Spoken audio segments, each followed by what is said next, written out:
पाठ संख्या आपका 9, वीडियो 5, वाष्प शक्ति। हम पढ़ाए हैं इससे पहली वीडियो में लोहा कोयला और उससे पहली में वस्त्र। आज हम पढ़ेंगे वाष्प शक्ति के बारे में। तो इस नवीन ऊर्जा प्रणाली जो ये थी, इसका भी बहुत बड़ा योगदान औद्योगिक क्रांति में था, इम्पोर्टेंट योगदान था, बड़ा योगदान था। तो जब वाष्प और भाप नहीं आई थी, उससे पहले जो कारखानों में जो यूज होता था वो विशेष रूप से जल या पवन ऊर्जा का होता था, पवन शक्ति का होता था। इस ऊर्जा से ही काम जो है लिया जाता था, लेकिन इसकी अपनी सीमाएं थी। इन दोनों शक्तियों की अपनी सीमाएं थी। क्या सीमाएं थी? एक तो जल प्रवाह चाहिए जल शक्ति के लिए, तो जल प्रवाह निर्भर उस पर था, वायु पर निर्भर था। वायु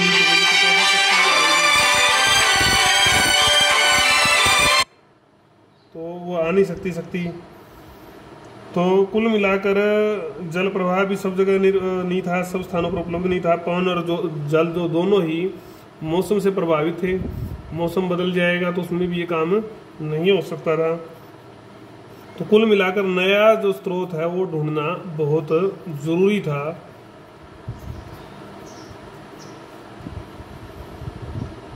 इसी जरूरत ने भाप की शक्ति को जो है जन्म दिया।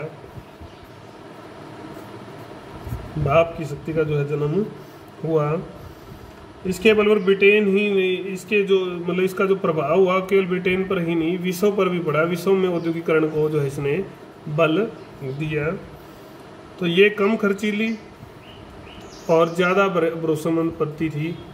कौन सी? भाप वाली, वाष्प वाली। तो कैसे इसमें चरणबद्ध हम पढ़ेंगे। पहला जो बिंदु है वो है आप वाष्प शक्ति का जो प्रारंभिक प्रयोग हुए। पहला जो मॉडल आया था वो 1698 में आया था। थॉमस सेवरी के माध्यम से आया। सैनिक अधिकारी थे। इसका जो प्रयोग है वही लोहे और कोयले की जो खानों में जो है पानी बाहर निकालने के लिए किया जाता था। इसलिए इसका नाम भी माइनर्स होता है। माइनर्स जो खान में काम करने वाले होते हैं, माइनर्स का जो फ्रेंड था, एक प्रकार से मित्र था ये, खनक मित्र। इसकी क्षमता कम थी। इसका जो बड़ा नेगेटिव पॉइंट था ये था, ज़्यादा दबाव पड़ने पर ये इसका जो बॉयलर था इसका फट जाता था, वो उससे जान माल की हानि भी होती थी। 1712 में फिर न्यूकामैन आए। न्यूकामैन ने जो है एक लोहार तालसाज ने ये नामक एक ये लोहार भी थे और तालासाज भी थे। इन्होंने अपने नाम पर एक इंजन बनाया गया। तो इसका प्रयोग भी खानों से पानी निकालने के लिए ही होता था, लेकिन ये बहुत भारी था और ईंधन इसमें ज़्यादा खर्च होता था। फटता तो नहीं था ये, लेकिन ये भारी और खर्च इसमें ज़्यादा होता था। इसका ये नेगेटिव था। तो इसके बाद जो ये प्रारंभिक बात थी, फिर जेम्स वाट आते हैं। जेम्स वाट का इंजन आएगा। तो 1769 में इन्होंने कुछ सुधार किया। जो न्यूकामैन का इंजन था उसमें सुधार करके नया इंजन बनाया। तो हालांकि वो पैसे से एक लेबोरेटरी के टेक्नीशियन थे जो लैब में टेस्ट करते हैं, आपको पता ही है। तो ये जो पहले वाला जो इंजन था उससे 1/3 से 1/2 ही मतलब खर्च करता था। बहुत कम जो है ईंधन ये खाता था, खर्च करता था। तो बाद में इन्होंने अपने एक धनी मित्र की सहायता से बर्मिंघम में, इंग्लैंड में ही एक कारखाना भी लगाया जहां पर ये इंजन बनाते थे।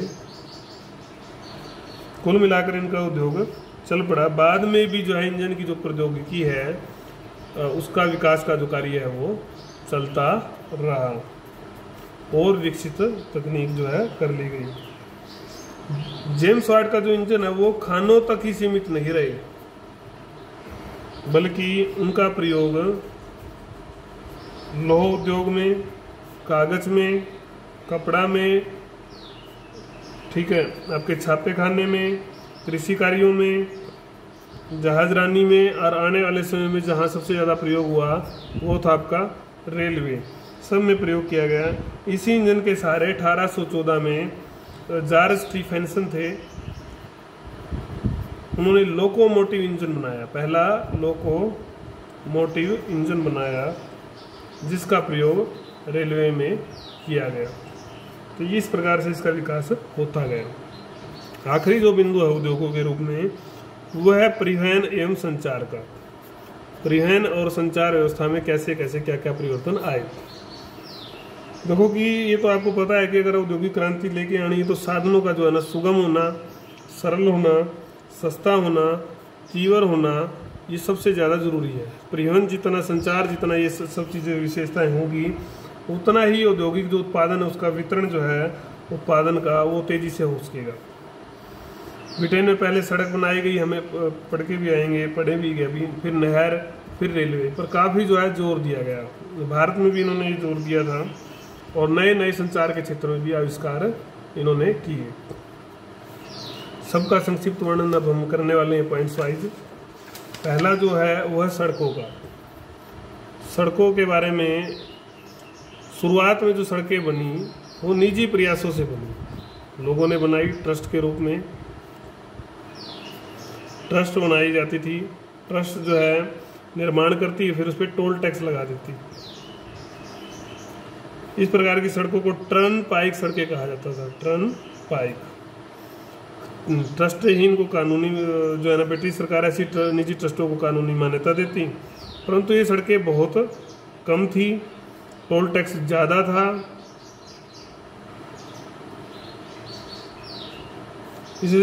फिर इस वजह से कि सड़कें बहुत कम थी, टैक्स ज़्यादा था, तो सरकार ने एक कमेटी बनाई, नियुक्त किया मैक एडम और थॉमस टेलफोर्ड। इन विशेषज्ञों को नियुक्त किया गया कि आप सार्वजनिक सड़कें बनाएंगे,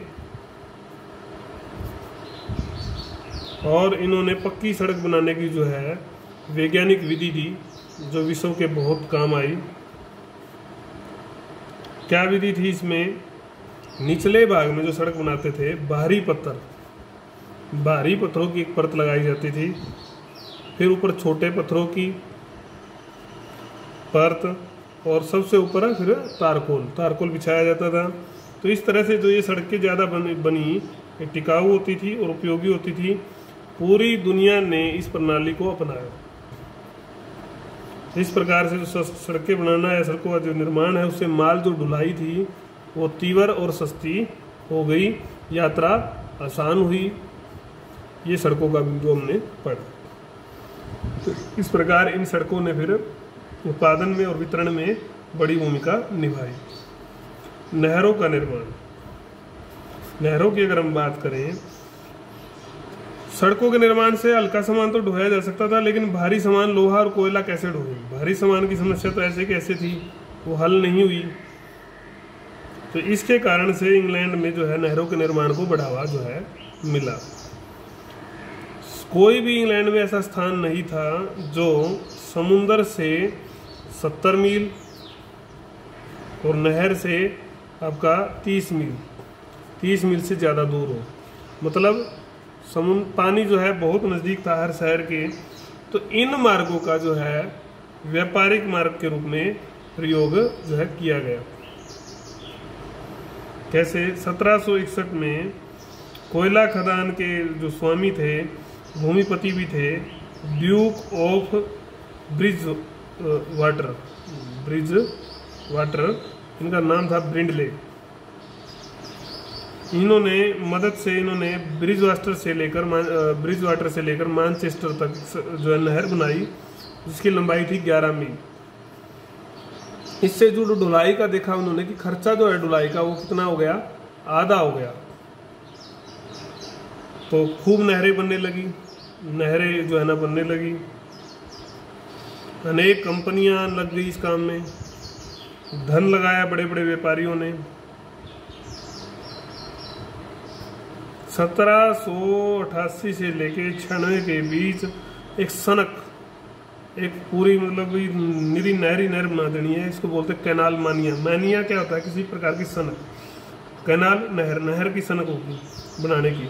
सरकार ने भी इसके संबंध में 81 कानून पास किए कि ज़्यादा से ज़्यादा लोगों का इस तरफ ध्यान हो।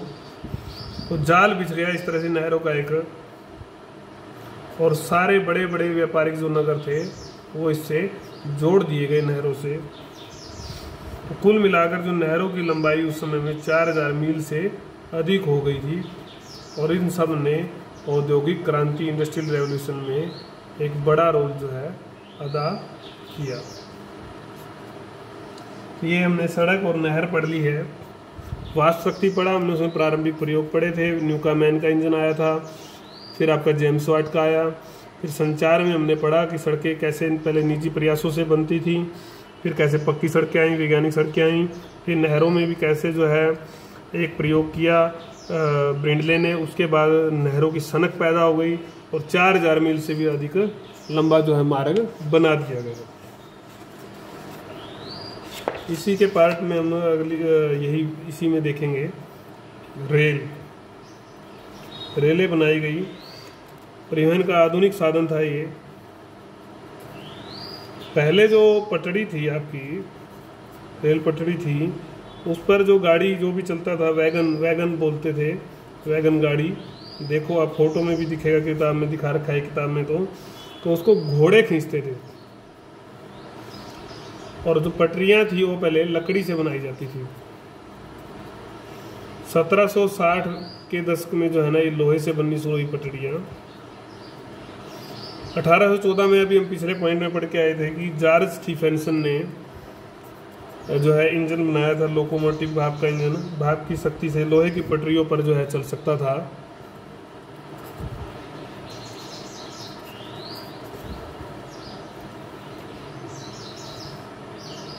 तो 1821 में स्टीफेंसन को स्टोकटोन से डार्लिंगटन के बीच रेल लाइन बनाने का आमंत्रण मिला।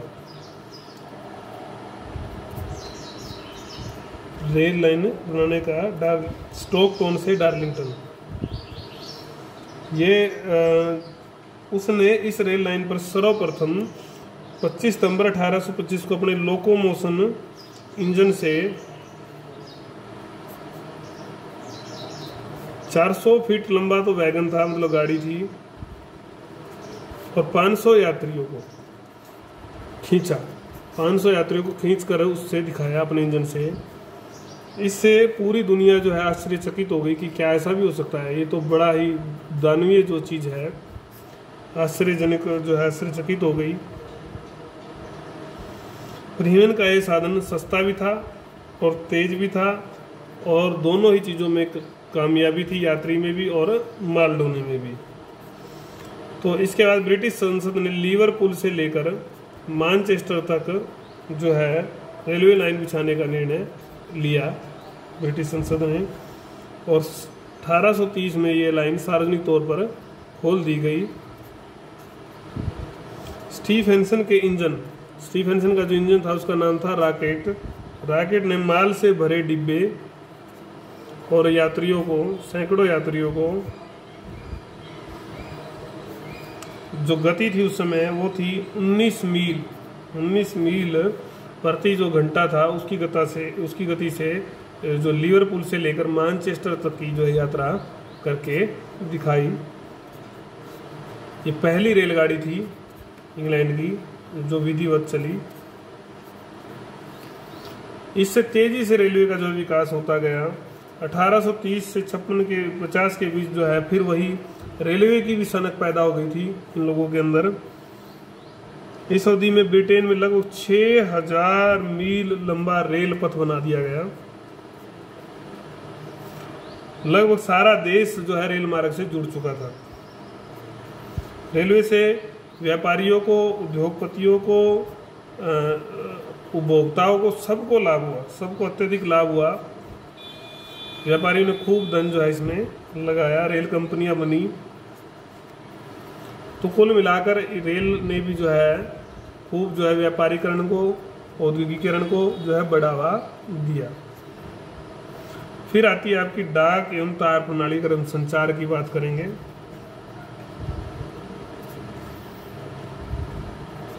काफी व्यापक इसमें भी सुधार की संभावना थी, व्यापक सुधार हुए भी। रोलैंड हिल एक अंग्रेज थे, अंधे थे, देखो कितनी बड़ी बात है। एक अंधे व्यक्ति ने नींव रखी थी आधुनिक डाक प्रणाली की। इसमें क्या की व्यवस्था थी, 1 पेंस जो वहाँ की मुद्रा थी, 1 पेंस की आप टिकट खरीदो और इंग्लैंड में कहीं भी पत्र आप भेजो। सैमुअल मोर्स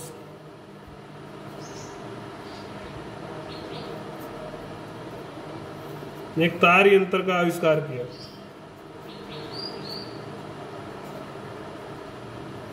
शीघ्र ही अमेरिका और यूरोप के बीच साइरस फील्ड ने अटलांटिक केबल भी स्थापित कर दी।